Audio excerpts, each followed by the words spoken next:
What if the chaos in your life isn't random at all, but a quiet consequence of the things you stopped taking responsibility for? Not the dramatic failures, but the small ones you learned to ignore. The mornings you let slide, the truths you softened, the standards you quietly lowered because resisting felt exhausting. No one warned you that disorder grows this way, silently, patiently, until one day it feels too big to confront.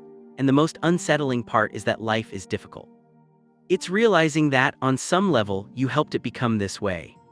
Imagine for a moment that nothing changes. You keep moving forward but without direction. You adjust, cope, distract yourself, telling yourself this is just how life is. But beneath the routine something hardens, resentment, fatigue, a sense that you're capable of more but unsure where it slipped away. This is where most people stay, not because they're weak but because they were never taught where to aim their strength. The danger isn't chaos itself. The danger is learning to live comfortably inside it.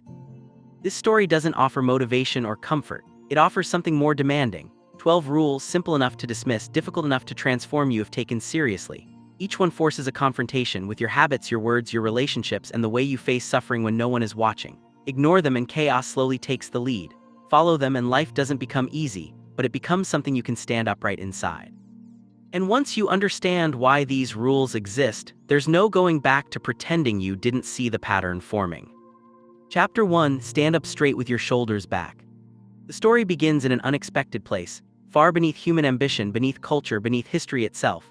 Long before cities, laws, or philosophies existed, life organized itself into hierarchies. Even among lobsters, ancient creatures shaped by survival alone, posture determines destiny.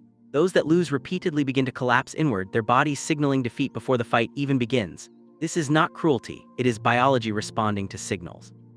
And the uncomfortable implication is this: the world responds to how you present yourself long before it listens to what you say.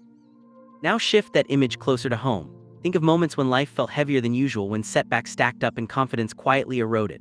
In those moments, the body reacts first. Shoulders slump, eyes lower, movement slows. Without realizing it, you begin to communicate surrender, not just to others but to yourself.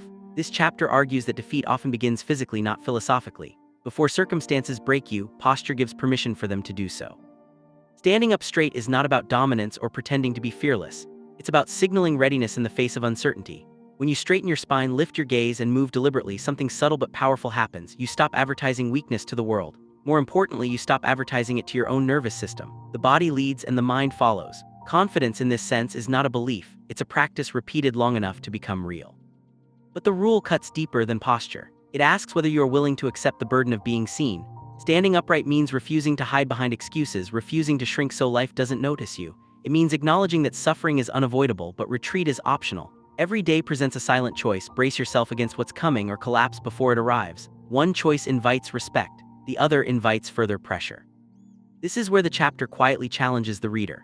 If something as simple as how you carry yourself can alter how the world treats you, then chaos may not always be external. It may begin the moment you stop standing up to it. The rule doesn't promise victory. It promises something more foundational: the chance to face life without already conceding defeat. And once you realize that, the question becomes unavoidable: if you won't stand up for yourself, who will? Chapter 2: Treat yourself like someone you are responsible for helping. Most people instinctively understand responsibility when it points outward. They show up when someone else is struggling, offer advice they themselves rarely follow, and extend patience they deny their own reflection. This chapter begins by exposing a quiet contradiction. It is often easier to care for others than to care for yourself.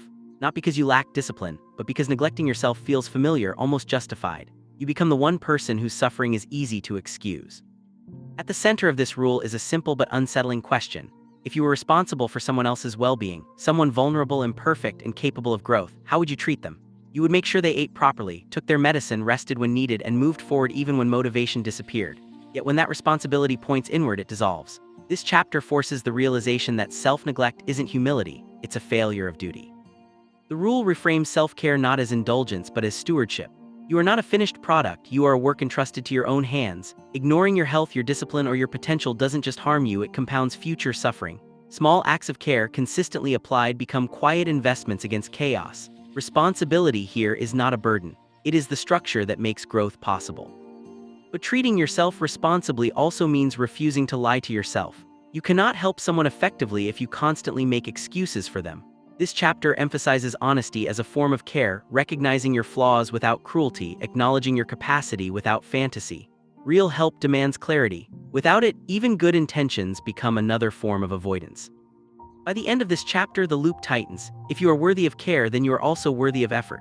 And if you deny yourself that effort, no one else can supply it on your behalf. The rule leaves you with a quiet but pressing challenge to stop abandoning yourself in small, unnoticed ways. Because over time, those small abandonments accumulate and the cost is always paid later. Chapter 3: Make friends with people who want the best for you. Relationships rarely announce their consequences in advance.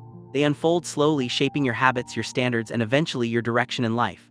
This chapter begins with a hard truth. The people you surround yourself with influence you more than your intentions ever will, not through force but through proximity. Over time, you begin to mirror what is tolerated, celebrated, or ignored within your closest circles. Growth or stagnation becomes contagious. There is a common misunderstanding that loyalty requires unconditional support, even when someone is clearly moving toward self-destruction. This chapter dismantles that idea. Real friendship is not blind acceptance, it is a mutual commitment to improvement. When someone discourages your progress, mocks your discipline, or subtly resents your success, the relationship stops being neutral. It begins to pull you backward. The danger lies not in obvious hostility, but in quiet discouragement that feels like comfort. Choosing better friendships often feels like betrayal, not liberation. Letting go of familiar connections can trigger guilt, fear, and loneliness. This chapter acknowledges that discomfort and reframes it as a necessary cost. Growth almost always demands separation from what no longer fits. Not everyone can or wants to move forward with you. Recognizing this isn't arrogance, it's realism. At the same time, this rule isn't about perfection or exclusivity, it's about direction. Friends who want the best for you don't need to have everything figured out. They need one crucial quality: honesty. They tell you when you're drifting, they challenge your excuses, they celebrate your progress without resentment. In their presence, improvement feels encouraged rather than punished. The chapter closes by confronting a difficult implication. If your environment consistently pulls you downward, willpower alone will not save you. Discipline weakens when it's constantly undermined. This rule asks you to choose your influences as carefully as you choose your goals. Because over time, the people you keep close don't just affect your life, they quietly decide where it's headed. Chapter 4: Compare yourself to who you were yesterday, not to who someone else is today. Comparison is unavoidable. The moment you become aware of other people, your mind begins measuring status, progress, success, failure. This chapter doesn't pretend you can escape that instinct. Instead, it exposes the danger of aiming it in the wrong direction. When comparison turns outward, it quickly becomes corrosive. There will always be someone ahead of you, someone more accomplished, more confident, more certain. Measuring yourself against them doesn't inspire growth, it breeds resentment and paralysis. The rule shifts the focus inward, not as an act of withdrawal but as an act of precision. The only comparison that reliably produces progress is the one that measures yesterday against today. This chapter argues that life improves in increments, not transformations. One small habit adjusted, one honest conversation attempted, one avoided responsibility confronted. Progress that feels insignificant in the moment becomes undeniable over time. What matters is movement, not spectacle. This perspective dismantles the illusion that change must be dramatic to be meaningful.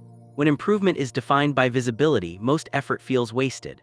But when it's defined by consistency, even quiet discipline counts. This chapter reframes success as something private before it ever becomes public. The work that matters most often happens when no one is watching, and that's precisely why it's sustainable.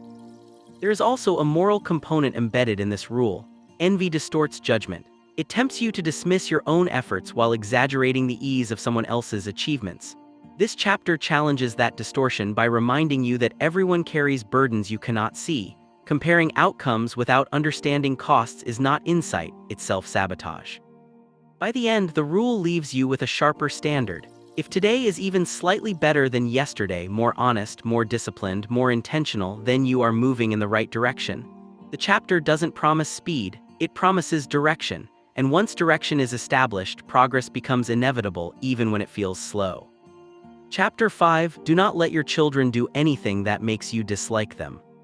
This chapter begins with an uncomfortable observation. Resentment is often born not from cruelty but from avoidance. When boundaries are absent, chaos doesn't disappear, it spreads. This rule is not about control or severity, it is about responsibility. It argues that guidance, when withheld, eventually turns into frustration, both for the one avoiding it and the one living without it. Discipline in this sense is not punishment, it is structure offered before resentment takes root. At the heart of this chapter is the idea that likability matters, not in a superficial sense but in a deeply human one. When behaviors go unchecked, they don't just create problems in the moment, they shape how others respond over time. A person who is never corrected is slowly taught that limits do not exist, until the world enforces them harshly and without compassion. This chapter makes the case that early boundaries are an act of protection, not restriction. The rule also challenges the fear of being disliked for enforcing standards. Avoiding confrontation may feel kind in the moment, but it transfers discomfort into the future where it grows heavier and harder to manage. This chapter reframes authority as care with courage. Saying no is not a failure of empathy, it is often the clearest expression of it. Without clear expectations, relationships erode into tension and resentment. Beyond parenting, the principle extends outward. Every environment, families, workplaces, communities, requires agreed-upon rules to function. When standards dissolve, frustration fills the gap. This chapter subtly asks the reader to consider where they have tolerated behavior that undermines respect, order, or trust, simply to avoid discomfort. The cost of silence, it suggests, is always higher than it appears. By the end, the rule returns to its deeper meaning. People grow best when they are guided, not ignored. Boundaries teach responsibility, self-regulation, and respect, skills that make life navigable rather than hostile. This chapter leaves behind a sobering insight. The limits you refuse to set today become the conflicts you're forced to face tomorrow. Chapter 6: Set your house in perfect order before you criticize the world. This chapter confronts a temptation that feels righteous, but often hides something more personal: the urge to blame the world for your suffering. It's easier to aim anger outward than to examine what lies within reach. This rule does not deny that injustice exists, it acknowledges it, but it insists that outrage becomes hollow when personal responsibility is absent. Before you attempt to fix what's wrong everywhere else, this chapter asks you to look closely at what's wrong nearby. The idea of setting your house in order is both literal and symbolic. It refers to the neglected responsibilities, unresolved habits, and quiet disorganization that slowly erode stability. This chapter argues that chaos tolerated in private eventually demands attention in public. The mess you ignore doesn't disappear, it compounds. Order, on the other hand, begins with small, deliberate actions that restore a sense of control over your immediate environment. There is discomfort in this rule because it removes convenient excuses.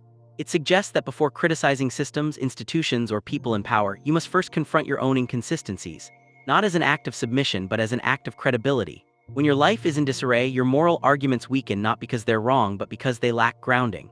Responsibility strengthens your voice, neglect undermines it. The chapter also warns about the psychological danger of unearned moral superiority. When personal problems remain unaddressed, it becomes tempting to seek meaning through condemnation. This creates a cycle where anger feels productive but changes nothing. This rule breaks that cycle by redirecting energy inward toward actions that produce tangible improvement rather than symbolic victory. By the end, the message sharpens into a challenge. If your life is overwhelmed by chaos, adding more criticism will not restore order. Only disciplined action will. This chapter does not promise that fixing your own life will fix the world, but it insists that without doing so, your efforts will collapse under their own weight. Order, it reminds you, always begins at home. Conclusion. The journey through these rules does not end with certainty or comfort. It ends with responsibility. What 12 Rules for Life ultimately reveals is not a system for avoiding suffering, but a framework for carrying it without collapsing under its weight. Chaos remains a permanent feature of existence, and no philosophy can erase that. But what these rules offer is orientation, a way to stand upright in the middle of uncertainty instead of being consumed by it. Meaning is not discovered in ease. It is forged through disciplined attention to how you live, speak, and act when no one is forcing you to care. The deeper implication of this journey is unsettling. If order is possible even in small forms, then ignoring it becomes a choice rather than a misfortune. Each rule quietly removes an excuse: to lie, to drift, to blame, to withdraw. They ask you to accept the cost of improvement before demanding its rewards. This is not a comforting message, but it is a clarifying one. Life does not wait for readiness. It responds to responsibility. And over time, the weight you voluntarily carry becomes the strength you didn't know you were building. So the question that remains is not whether these rules are true, but whether you are willing to act as if they are. Not all at once, not perfectly, but deliberately. Start where disorder is smallest and responsibility is closest. Pay attention to what happens when you do. If this perspective resonated with you, if it challenged you rather than reassured you, then stay with that discomfort. Let it work. And if you want to continue exploring ideas that confront chaos with meaning rather than escape, this is only the beginning.